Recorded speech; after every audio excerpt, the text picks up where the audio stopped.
आज के वीडियो में हम सीखेंगे टू वे वायरिंग, जिससे आप एक ही लाइट को दो अलग अलग स्विचेस से कंट्रोल कर सकते हैं। व्हाइट लाइन टच पैनल के पावर मॉड्यूल में जो स्विचेस सी टर्मिनल के साथ आते हैं वो टू वे वायरिंग के लिए कंपैटिबल होते हैं। मान लीजिए रूम के एंट्रेंस पे 2M पैनल है और बेड के पास 6F पैनल। आप चाहते हैं एंट्रेंस से लाइट ऑन हो और बेड से ऑफ।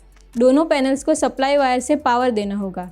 2M पैनल के L सप्लाई वायर को लूप करके उसके फर्स्ट स्विच के मिड टर्मिनल 1 पे कनेक्ट करें। 6F पैनल के 1 नंबर टर्मिनल पे उसी लाइट का लोड वायर कनेक्ट करें। अब दोनों पैनल्स के L और C टर्मिनल्स को क्रॉस कनेक्ट करें। ये cross loop two way pair बनाता है, जिससे दोनों जगह से एक ही लोड कंट्रोल होता है। अगर सेकेंड स्विच भी टू वे है तो सेम वायरिंग लॉजिक अप्लाई होता है। पावर और कम्युनिकेशन लूप सिक्योर होना ज़रूरी है ताकि स्मूथ वर्किंग मिले। तो ये थी टू वे वायरिंग की सिंपल और प्रैक्टिकल मेथड। अगर आपको ये वीडियो अच्छी लगी तो वीडियो को लाइक करें, शेयर करें और चैनल को सब्सक्राइब करें।